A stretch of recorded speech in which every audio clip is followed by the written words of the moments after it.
Chers élèves de 3e, bonjour. En cette petite vidéo, pour que vous puissiez refaire la figure sur laquelle nous avons travaillé jeudi en classe virtuelle, je vais cette fois repartir de GeoGebra en ligne, donc GeoGebra classique.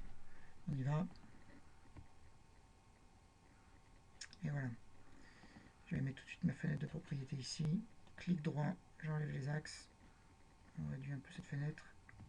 Et on y va. Fenêtre algèbre à gauche. Je vous rappelle un point ici. Donc je vais tout de suite aller changer le nom, parce que je veux que ce soit le centre de mon mot ici. Je reviens sur l'outil point et j'y vais.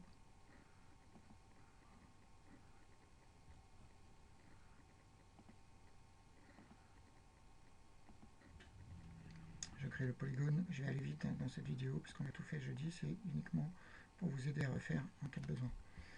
Ensuite, donc j'ai mon polygone antécédent. Je vais créer, rappelez-vous, pour faire une homothétie, je vais utiliser un curseur. Donc je crée ce curseur.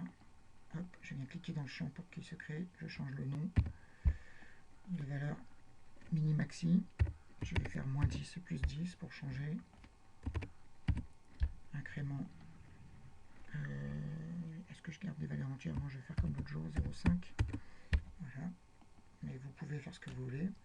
Ensuite, l'outil transformation. Et dans les transformations, je vais chercher l'homothétie. Je clique sur l'objet à transformer, sur le centre de l'homothétie, et le rapport que je vais donner égal à mon curseur qui s'appelle K. K pour l'instant est égal à 1. Si je le modifie, je mets égal à 2 par exemple, voilà. On a un carré qui est 2 fois plus grand. Tout de suite, des segments OD et OD' pour bien voir l'alignement, et ensuite OA et OA'. Ensuite, je vais faire deux champs texte ici pour afficher les longueurs des deux segments A et A'. Allez, un champ texte, ici texte. Je viens cliquer ici. Je vais marquer longueur du segment AB qui s'écrit comme ça. Et puis là, je veux la vraie longueur, donc il faut que j'aille chercher dans Avancer, ici dans le petit onglet des objets GeoGebra, petit a, puisque je vois que ici il s'appelle A. Et il me marque longueur égale 1, longueur de AB. Je vais faire un autre champ texte pour l'image de ce segment, longueur de A', B' égale, et je vais chercher cette fois-ci l'objet petit a', et cette fois je vois bien longueur A', B' égale 2.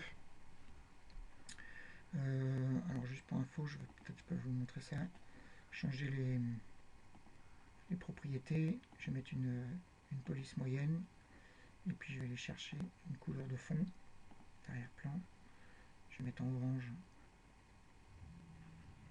pour celui-ci, pour celui-ci on va se mettre en rouge. Voilà. Je reclique dessus pour qu'il remette à jour la taille du champ texte. Je vais changer les couleurs de mes polygones pour qu'ils soient raccords. Je vais très vite parce que vous pouvez la regarder à loisir pour tout refaire. Et ensuite, qu'est-ce qu'on avait fait la dernière fois? On avait affiché aussi les aires des deux polygones. Alors dans un premier temps, je vais classer ici mes objets par type d'objet. Pour pouvoir les sélectionner tous d'un coup, on va réduire les listes. Et je vais vous montrer, je vais vous rappeler ce qu'on avait fait. Les points dans le style, on avait tout mis avec des petites croix. Voilà. Et puis les segments, on avait enlevé les étiquettes, donc dans Basique, on enlève les étiquettes de tous les segments. Voilà, ça donne un peu plus de clarté à notre figure. Il nous reste à afficher l'aire du polygone antécédent et l'aire du polygone image, pour voir qu'elle a bien été multipliée par K au carré. C'est-à-dire que si le rapport de l'homothétie vaut 2, l'aire du polygone image sera multiplié par 2 au carré, c'est-à-dire par 4. On vérifie ça. Pour ça, il faut aller dans l'outil mesure, d'aire. Je clique d'abord sur mon polygone antécédent. Il m'affiche bien l'aire de ABCD, le carré étant à côté de côté 1. L'aire, c'est pour 1 fois 1, c'est-à-dire 1. Et puis, on va chercher l'aire, maintenant toujours, du polygone image. Et on a bien l'aire qui est égal à 4. Voilà.